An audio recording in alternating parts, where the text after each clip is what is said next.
France Travail, anciennement connu sous le nom de Pôle emploi, entreprise préférée des chômeurs français. L'entreprise est sous le feu des projecteurs après plusieurs révélations de Sarah Knafo, et c'est pas très joli.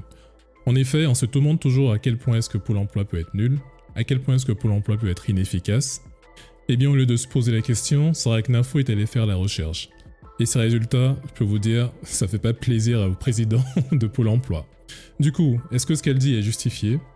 Est-ce que ce qu'elle dit fait sens ? On va regarder ça tout de suite. Non. France Travail, c'est l'ex-Pôle emploi avec une mission claire, accompagner les chômeurs et leur permettre de retrouver un emploi. Mais selon Sarah Knafo, députée Reconquête, l'institution est gangrenée par un gaspillage d'argent public massif. Voici quelques chiffres chocs. 1,2 milliard d'euros dépensés en sous-traitance, salaire mirobolant des dirigeants, et seulement 12,9% des chômeurs trouvent un emploi grâce à France Travail. Des fêtes et réceptions à hauteur de 300 000 euros payés avec l'argent public. En gros, pendant qu'on demande aux Français de faire des efforts, l'État, lui, semble dilapider l'argent des impôts. Autre point qui alimente la colère, les liens politiques entre France Travail et Emmanuel Macron. Le directeur actuel, Thibaut Guilluy, est un ancien candidat LREM. Il a eu comme suppléante... supplément oignon tomate. Il a eu comme suppléante la fille de Brigitte Macron. Une simple coïncidence, peut-être, mais cela renforce l'image d'un système où les copains sont toujours bien placés, quel que soit leur bilan. Malheureusement, France Travail ne déroge pas à cette règle. Quand on regarde son bilan de plus près, il est très clair que France Travail n'arrive pas à assurer son rôle, qui est celui de mettre en relation les demandeurs d'emploi et des recruteurs. Celui aussi d'accompagner ces demandeurs d'emploi pour une reconversion ou une formation n'est pas très bien assuré. Sarah Knafo, dans son rapport, fait une comparaison avec LinkedIn que je trouve personnellement pas très adaptée, mais permet quand même d'illustrer un problème de malgérance. En effet, LinkedIn avec 16 000 employés à travers le monde arrive à mettre en relation 900 millions de chercheurs d'emploi avec des employeurs.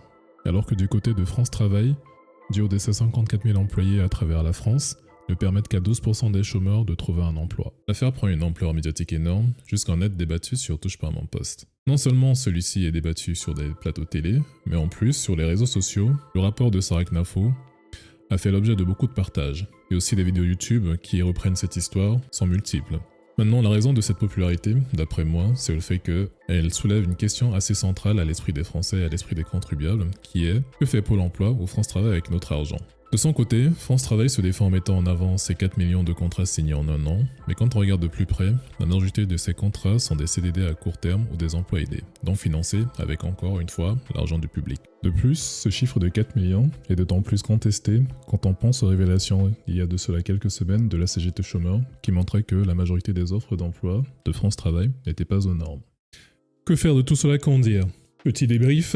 D'abord, mettons-nous d'accord. Sarah Knafo, c'est Reconquête. Reconquête, Éric Zemmour, tout ça. Mais je pense que le message n'a rien à voir avec son parti politique. Je pense que son message peut être vrai, même s'il permet d'avancer son objectif qui est celui de montrer le gouvernement comme étant pas ouf. Mais pour tout autant, je pense qu'elle n'a pas tort sur ce qu'elle met en avant. Que dire de ces révélations ? Je pense que tous les Français sont fatigués qu'on essaie de les essorer à H24 et que finalement, quand tu regardes l'administration et que tu regardes sous une loupe, ils font preuve de malgérance et d'incompétence. D'autant plus qu'en ce moment, la plupart du temps, avec les politiques qui sont en train d'être faites, c'est toujours les Français qui prennent. On nous demande de serrer la ceinture, de faire en sorte de subir, et finalement, quand tu regardes où va l'argent pour lequel on serre la ceinture, ça pose problème. Je pense que Sarah Knafo met en avant quelque chose qui est une grande graine, je pense, dans tout le gouvernement, pas que celui de France. C'est celui de la bureaucratie, celui de la malgérance et celui du gaspillage.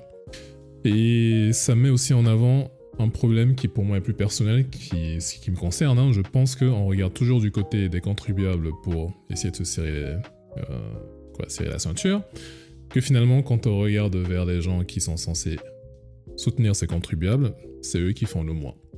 Donc bon, voilà ce que j'ai à dire sur ce sujet. Qu'en as-tu pensé ? Est-ce que t'es d'accord ? Personnellement, je pense que c'était cool que cela soit mis en avant, comme ça au moins la discussion soit faite. Avec ce qui se passe aux US, avec le Doge, comment tu dis ça ? Tout le monde se pose la question finalement, est-ce que notre argent est gaspillé ? Enfin bon, si t'es resté jusqu'ici, je te remercie. Lâche un like. Abonne-toi si vraiment tu veux voir d'autres vidéos de ma part. En tout cas, ça me fait plaisir. Si tu mets un commentaire, ça me permettra de booster mon algorithme. Dans tous les cas, garde la pêche.